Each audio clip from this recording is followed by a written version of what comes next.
While patrolling in the southern part of Samara Game Reserve, field guide Rowan Bernardi stumbles across a tragic scene. A cheetah, fatally wounded by its intended prey. The Dacre's razor-sharp hooves tore into the cheetah's belly. It brings to an end the story of a remarkable animal.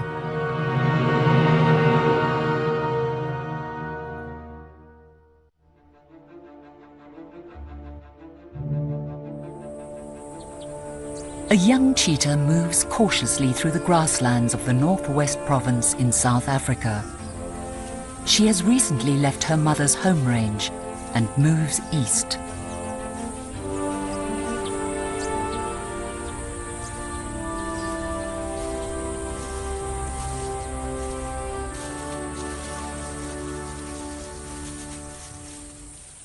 Not long ago, she was a young, carefree cub playing with her siblings.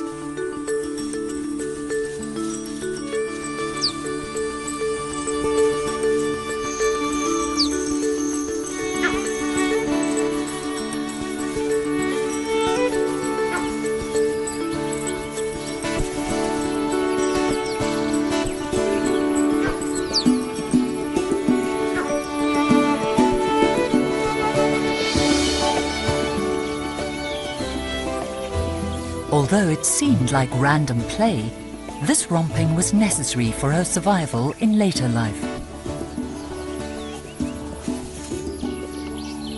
Strengthening muscles, coordination and speed are all skills that are learnt during play. Cheetahs are not natural tree climbers, but she also seemed determined to hone these skills.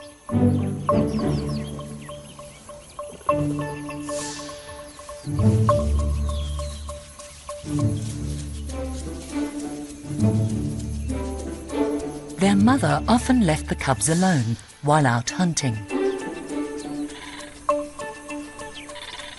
Female cheetah with cubs need to hunt almost every day.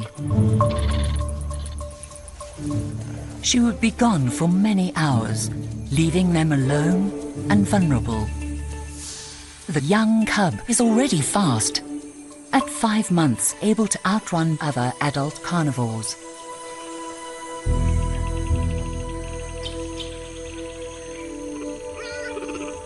After the cubs left their mother, they stayed together for protection and to perfect their hunting skills. A year later, the female cub left her siblings.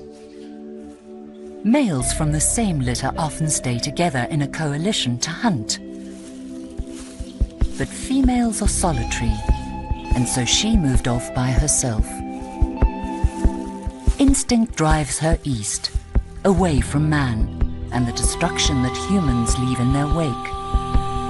She has recently fed, and now the hunger that drives her forward has nothing to do with feeding.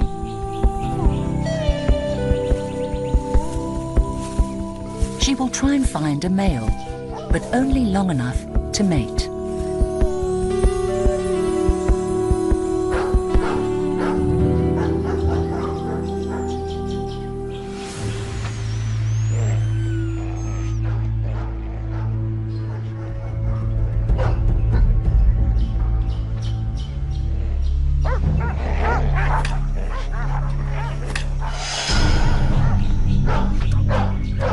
Hunting dogs. They smell her scent. Starved and goaded by sadistic hunters, the dogs hunger for blood.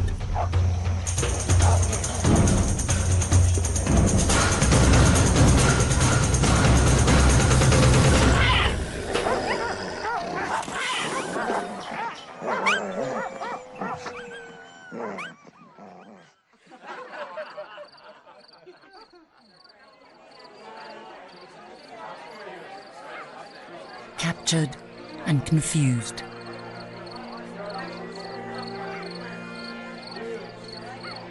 Her hind legs injured. The sounds are unfamiliar. She has become a commodity, an item for human entertainment. Nothing has prepared her for this.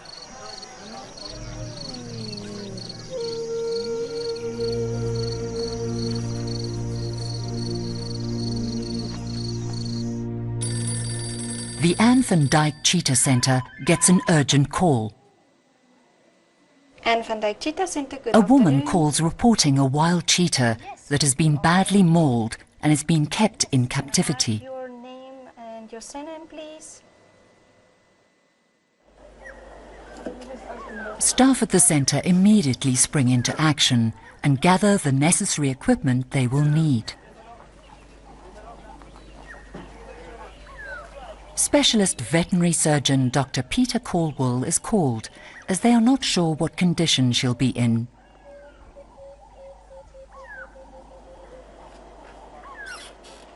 The centre was getting a lot of calls reporting injured and captured cheetah. Farmers consider cheetah vermin and openly hunt and kill many that roam wild in these farm areas. The cheetah population is rapidly declining, and there is a real danger that they could disappear forever.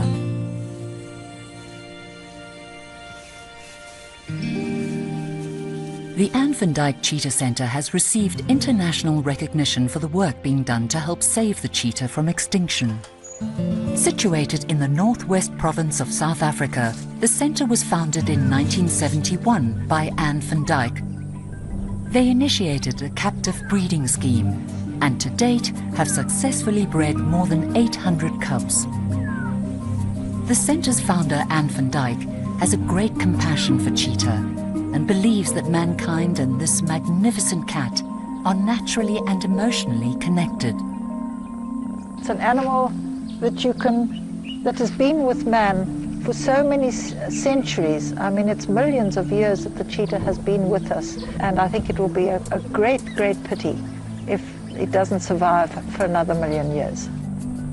The center houses over 100 cheetahs in separate enclosures. These cats are used for breeding, research, education and tourism, which helps pay for the mammoth logistics of looking after these endangered animals.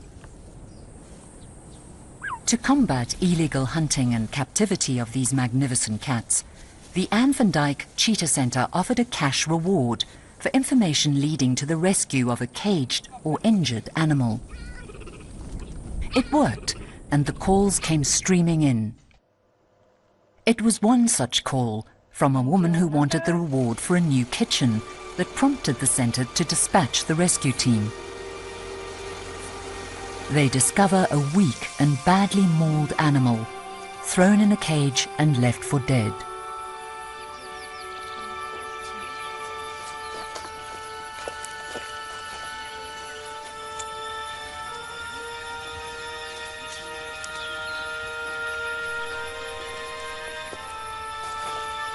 They sedate and load her into the vehicle.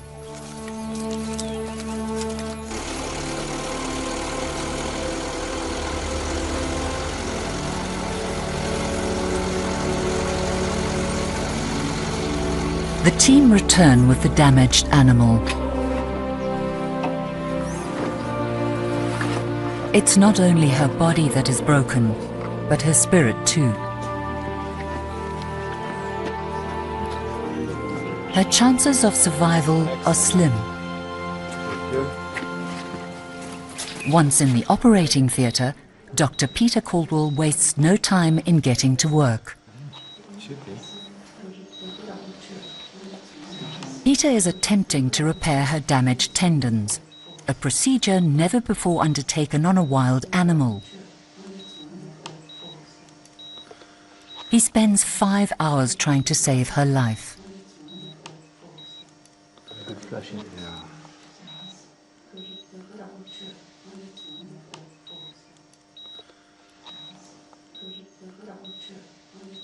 Now the only thing left to do is wait to see if she'll make it through the night. It's touch and go. She survives the night, and after days of round-the-clock attention, she slowly regains her strength. her wounds begin to heal. She is moved to a larger area, but the long-term prognosis is not good.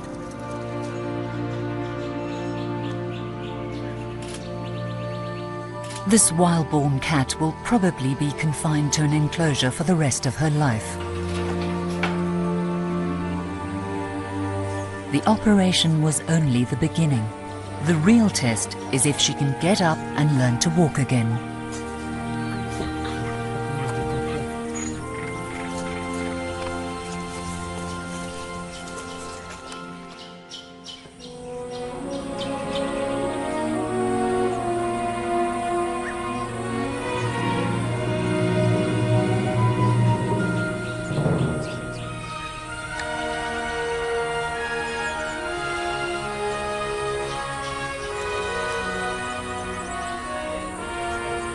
She's a fighter.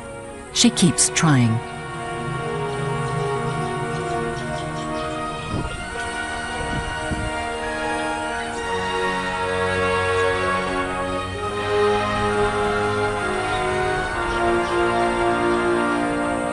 She's up.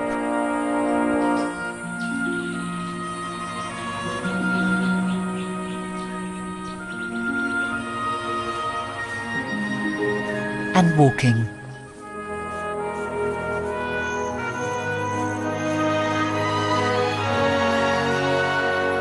Van Dyke and her team are ecstatic. They've never witnessed a cheetah recover from such poor condition and terrible wounds. They name her Sibella, meaning a female prophet. Over the next few weeks, Sibella goes from strength to strength, and even her trust in man improves. She seems to sense that they are here to help her and not a threat. The team impose a hands-off policy, keeping all human contact to a minimum. The idea is to rehabilitate her as close to a wild cheetah as possible. She's taught to work for her food, and slowly her legs gain strength. Sibella becomes restless, not content for a life behind bars. They move her into a larger area where she can move around, stretch her legs. Her recovery has been remarkable.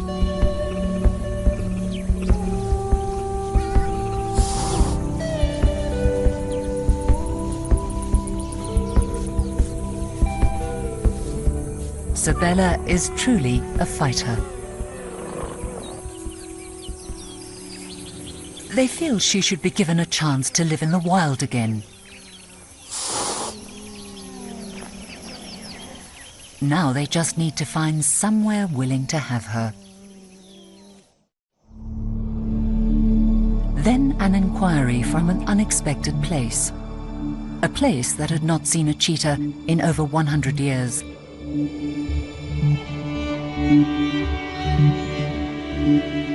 Forming the country's vast, timeless heartland, the semi-arid Karoo region of South Africa was known by early explorers for its singular beauty, harsh environment, and extraordinary wildlife.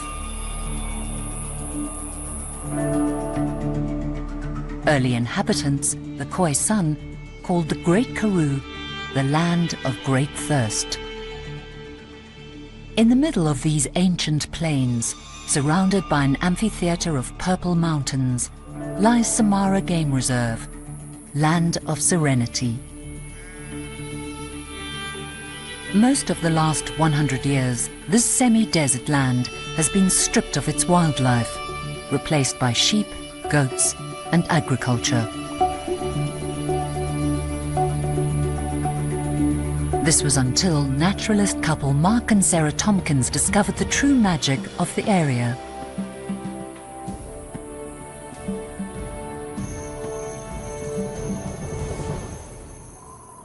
They vowed to return and achieve their dream, amassing enough land to have a self-sustaining ecosystem that would carry game.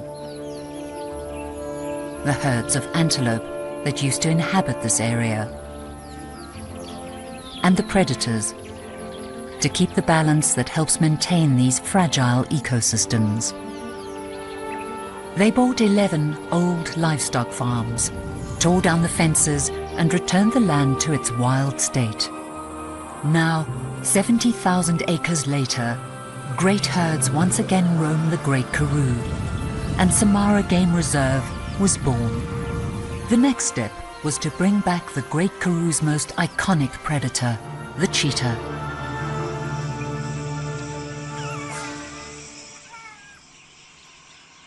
It's decided.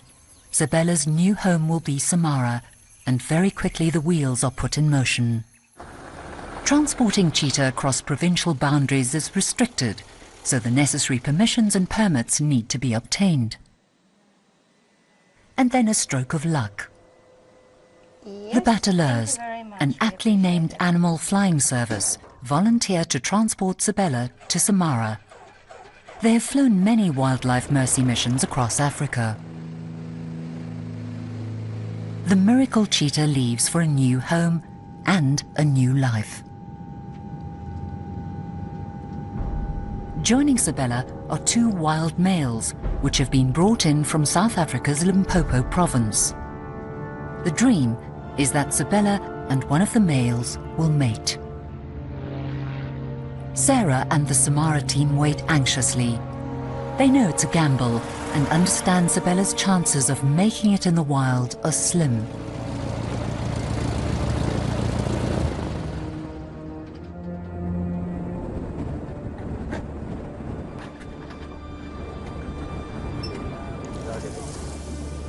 For Sarah, it's the culmination of a dream that started over a decade ago. It's actually one of the most exciting experiences of my life. Sibella and the 2 males are to be released into 2 separate camps, where they'll stay for a minimum of 3 months in order to acclimatize. The males will be released into an enclosure next to Sibella. It's important they get used to each other's smell and presence. Male cheetahs have been known to kill unfamiliar cheetah whose smell they do not recognize. Sibella's big moment has arrived. A new home and a new beginning. She's hesitant. The unfamiliar voices and surroundings are intimidating. Sarah and the Samara team wait anxiously. They understand the risk. Sarah decides to move everybody back to give her some space.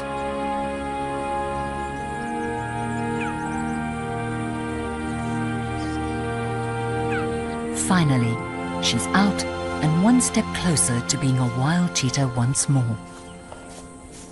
In the adjacent enclosure, the males wait their turn. Recently captured, freedom is not something they have forgotten.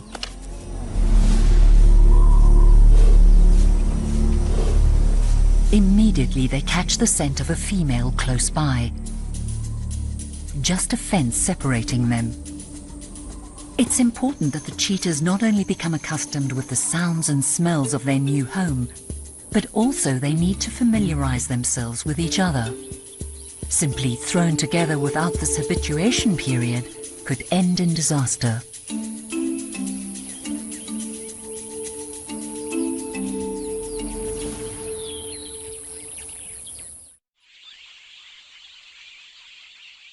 After spending a little more than 3 months in the camps, the cheetah are ready to be set free.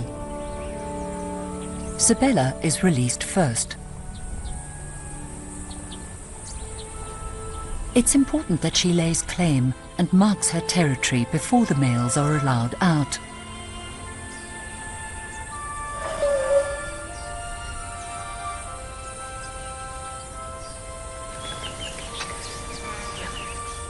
Tentatively, Sibella leaves the enclosure. Over a year after being hunted down by man and dogs, she is once again free.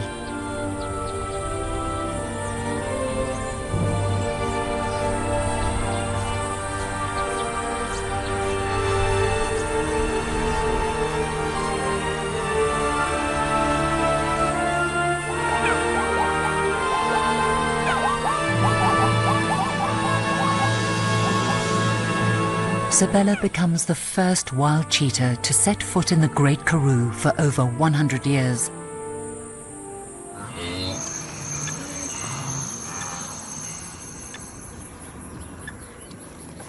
Sibella has been fitted with a radio collar so that the team can keep track of her.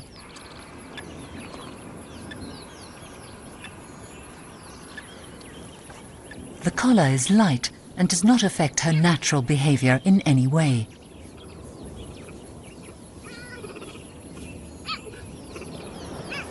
The trackers use a radio telemetry to locate her, but the range is limited and the signal can be affected by distance and landscape.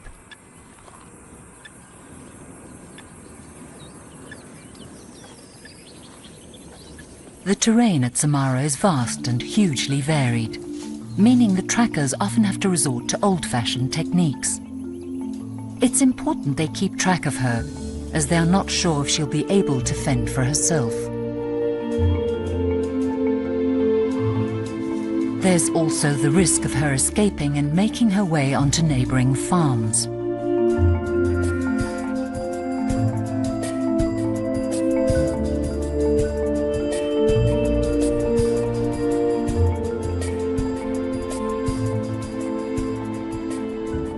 Evidence shows that cheetah roamed the Great Karoo for hundreds of years.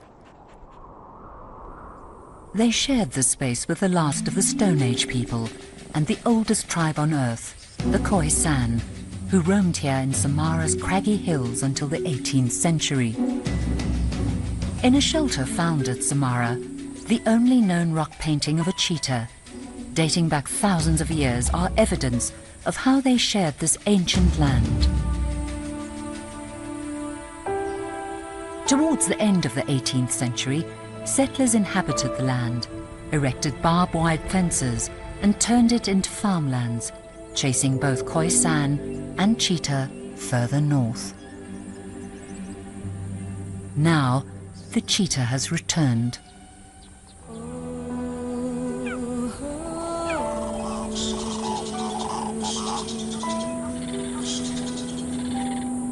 At first, Sibella stays close to the camp, getting accustomed to her new home and inhabitants.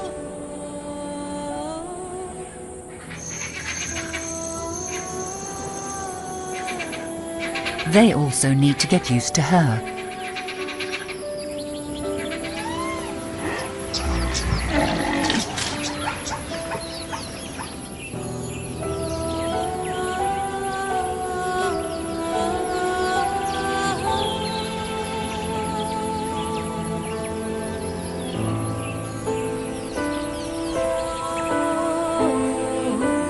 She heads across the plains, towards the river and valley, with dense green protective foliage. She picks up a familiar scent. Hartebeest. Instinct kicks in.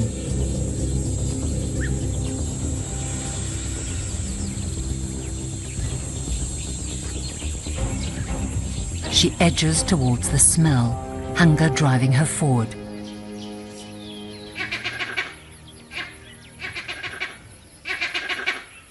Vervet monkeys and the hartebeest are gone.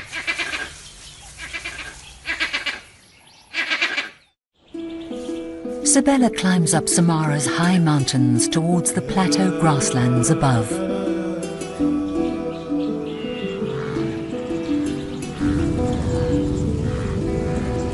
Once on top, she discovers a whole new world. There's an abundance of game and an animal she's never encountered before, eland.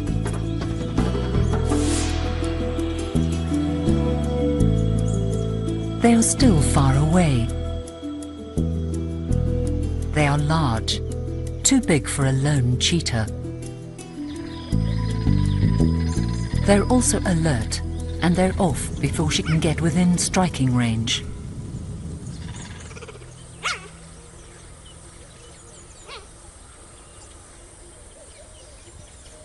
Sibella spends the following days trying to hunt, but her skills are rusty, and her meals, consisting mostly of scavenged morsels, are few and far between.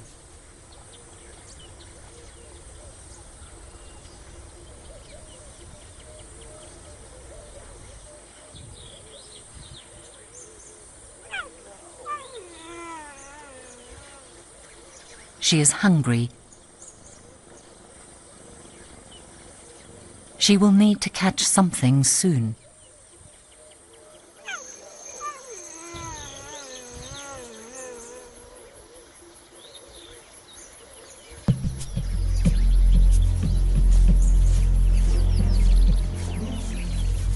Sibella sees another animal she's never come across before. Is it food or foe?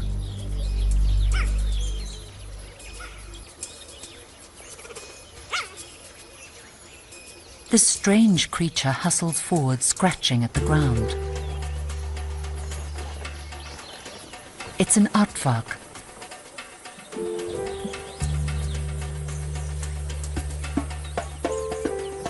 Samara is well known for its aardvark, and surprisingly, they are often seen foraging in the late afternoon.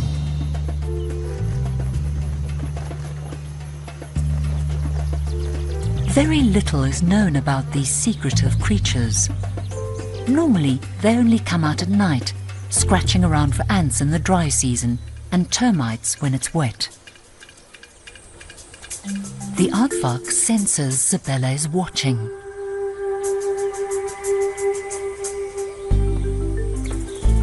Then scurries back into its underground tunnel system, which may stretch over 10 meters.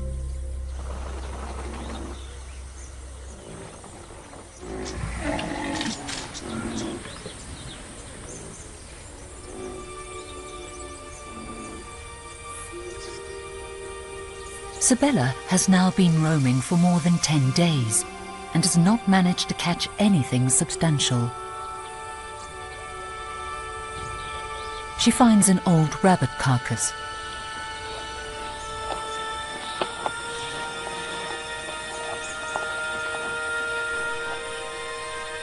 It offers little sustenance. She needs to catch something before she's too weak to hunt.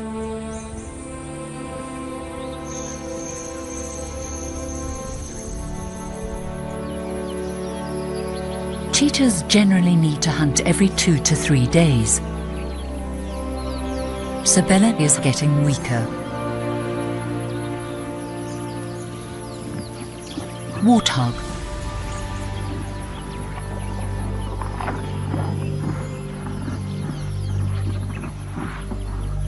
She waits, letting the unsuspecting pigs wander closer.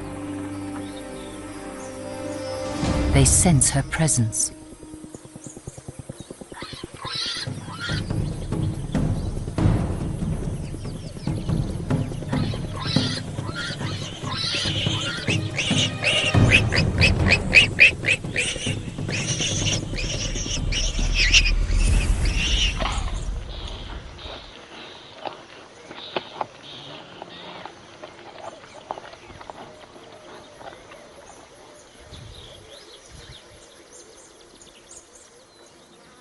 After her first warthog kill, Sibella grew from strength to strength and becomes a proficient hunter.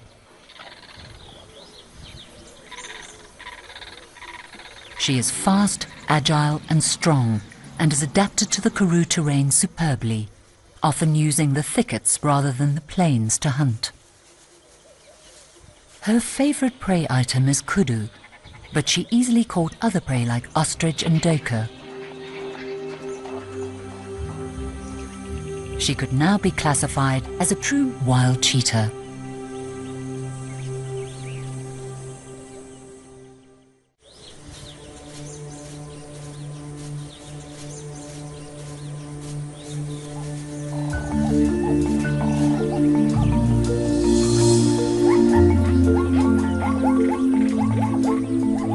Sibella settles into life at Samara, and the guides and trackers get to know her well.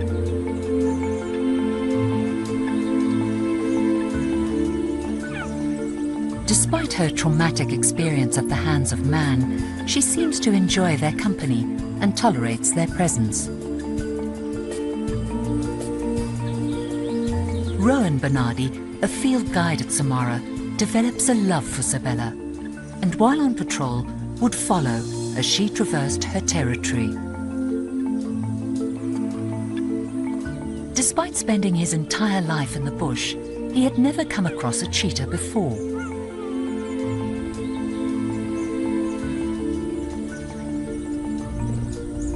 He was captivated and found any excuse to spend time watching this magnificent cat. I had never seen a cheetah before.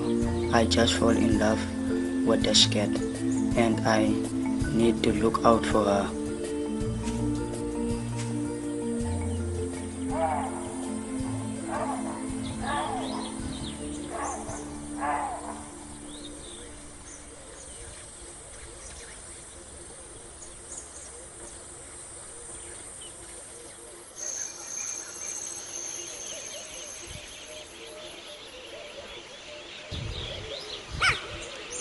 He got to know her favorite resting spots, her movement patterns, and where she liked to hunt.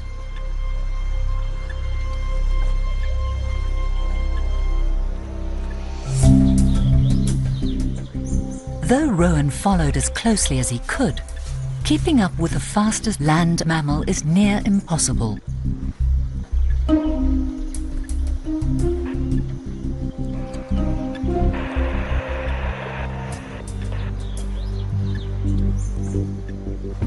He knew when to hang back, so as not to scare the prey when she was hunting.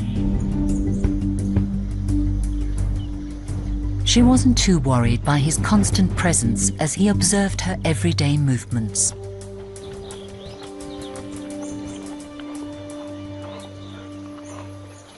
Rowan had never been this close to a predator like the cheetah.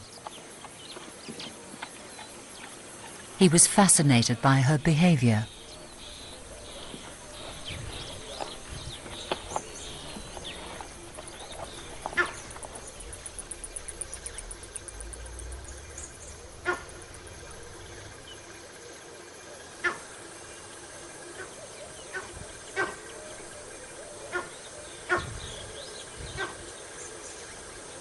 Even intimate moments like where, and more importantly what Sibella had defecated, gave Rowan rare insight to where she'd been and what she'd eaten.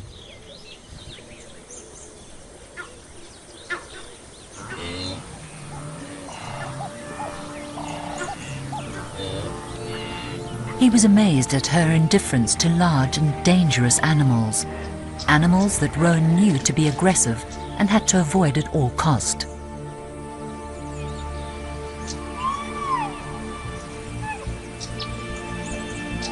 She was acutely aware of his presence. Should Rowan fall behind, she would cast a curious glance over her shoulder, almost as if she was observing his behavior.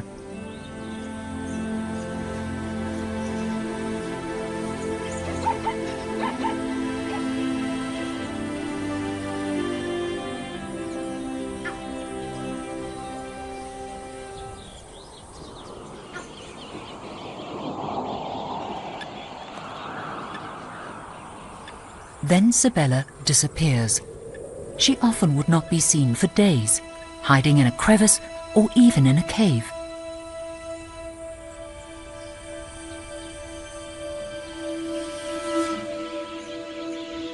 But this is different. A month has gone without a sighting. She is nowhere to be found. Rowan and the Samara team search everywhere.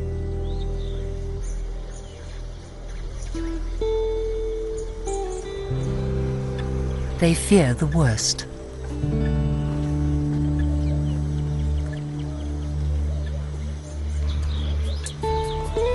They are concerned that she has either left the area or been killed by one of the male cheetah. 1 month turns into 3. But no sign of Sibella.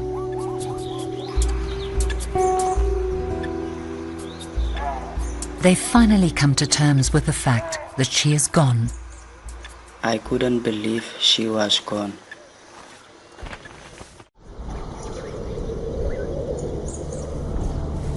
One morning, Rowan is out on patrol.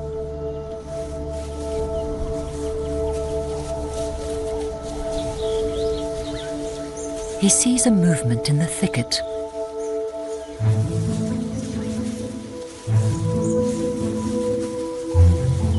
It's Sibella. She's alive.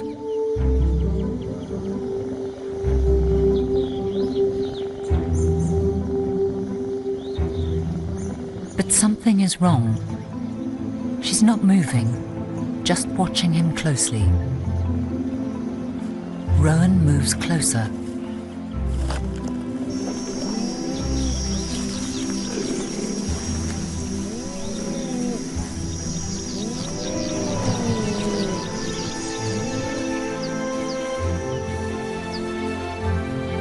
Sibella has achieved what no other cheetah has done in the area for over 100 years. Motherhood.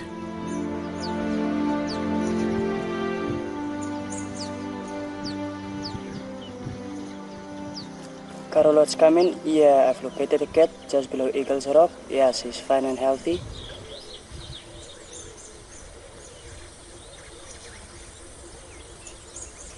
Sibella turned out to be a proud and resourceful mother.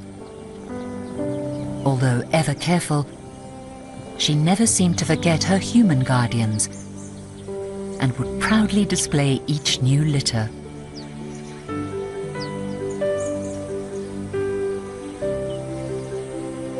Rowan is as proud as Sibella and often just sits and watches them romp around.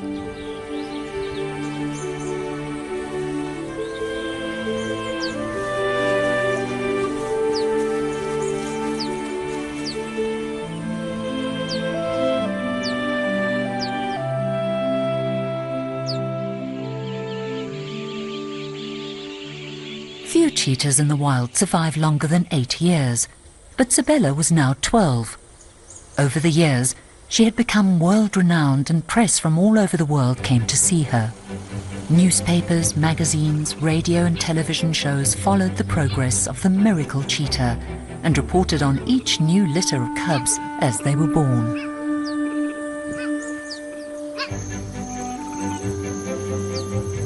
Despite all the attention, there's still a hands-off policy. She is a wild cheetah, and it's important for this to be preserved.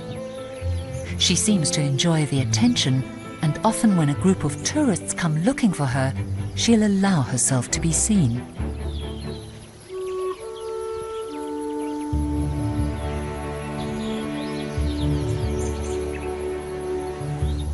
She's still managing to hunt, but not as efficiently as before. She moves with difficulty. Traces of her old injury still apparent. Sarah and the Samara team debate whether or not to leave food out to supplement her diet. On the one hand, she's a wild cheetah who should be left alone to let nature take its course.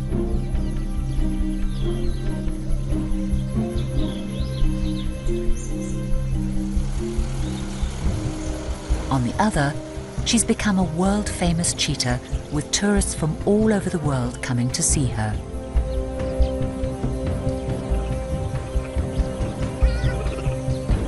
She's an ambassador for cheetah conservation and had captured hearts and minds across the globe. Then they discover something incredible.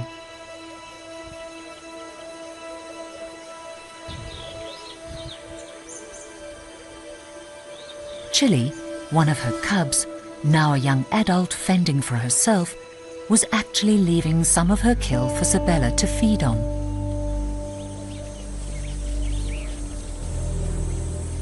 At first, the rangers thought it was merely a coincidence, but when it happened more than once, they realized Sibella's cub Chili was looking out for her mother.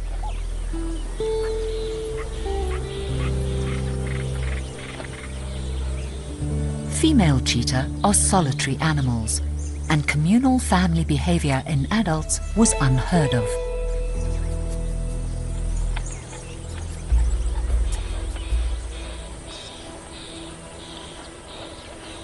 This confirmed that the Sibella dynasty was a truly remarkable one.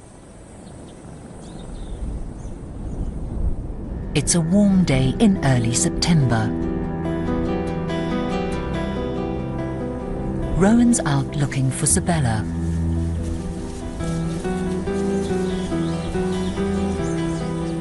They have not seen her for a few days. And he wants to check if she's hunted and eaten.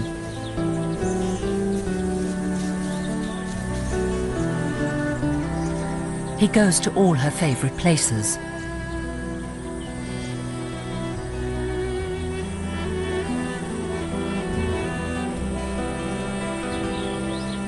And finally picks up her tracks towards the south.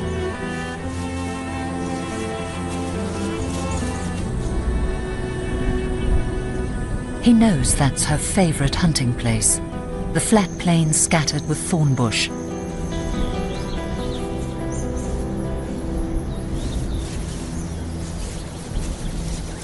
The tracks get fresher, and he knows she's close.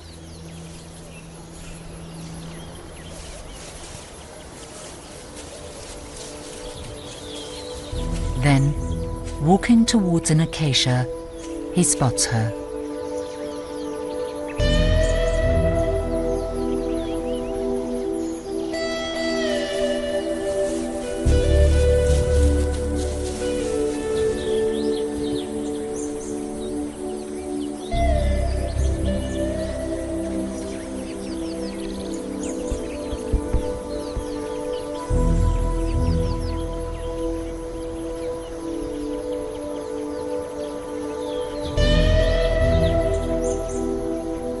Yeah, Carola's coming. I've located the cat.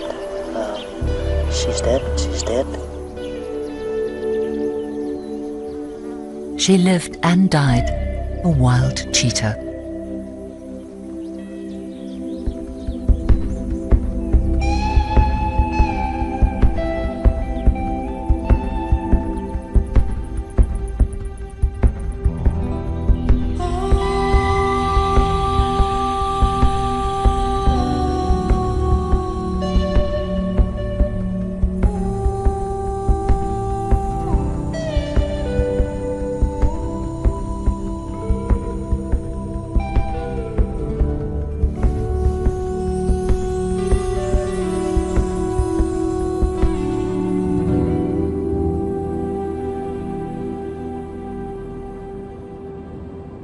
The miracle cheetah is dead. But her legacy lives on. Sibella's last litter of 2 cubs remained at Samara until her death. The male, Pepper, was eventually sent to another reserve.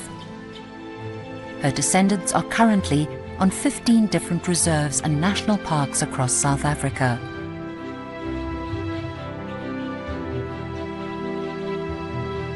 Chile, Sibella's last-born female, has taken over the reins and is the new Sultaness of Samara.